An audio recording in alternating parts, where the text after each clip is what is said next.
hence the book and the TED Talk and the series, but super passionate about communication because our ability to communicate underpins our ability to be effective in everything that we do. Everything that we do, right?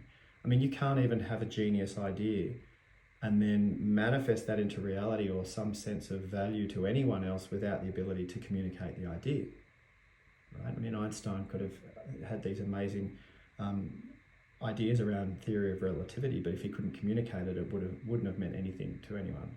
And then also in all of our relationships, and primarily our relationship with ourself, right? Which I think is the place to start in terms of your quality of life and the quality of your ability to hopefully contribute to the lives of others in some way, shape or form.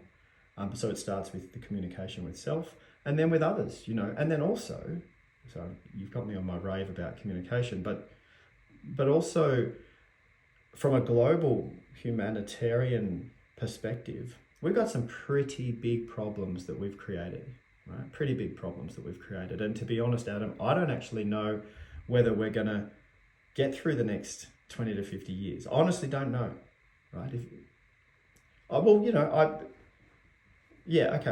And that's nice. And I live as an optimist as well.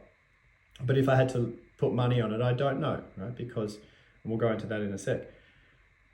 But the big problems that we need to really come together on is the only way we're going to solve them is by bridging these divides of difference, right? Whether it's political difference or religious difference or philosophical or spiritual difference or geographical difference or money inequality difference. The only way we're going to solve these bigger problems is by bridging these divides of difference. And the only way to do that is through more conscious communication and harnessing the power of diversity, right?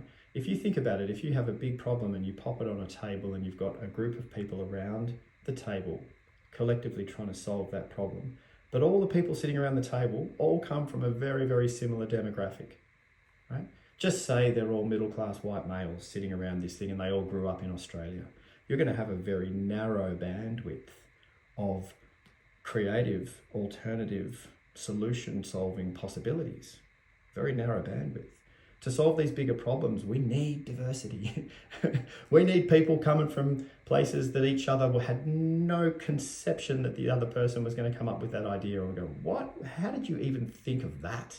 And what is that like? And let me be open-minded to your way of seeing things because it's so different to mine. So rather than getting defensive and shutting each other down and becoming more and more polarized and canceling each other on social media and going to war with each other because we've got different opinions, we need to harness that shit.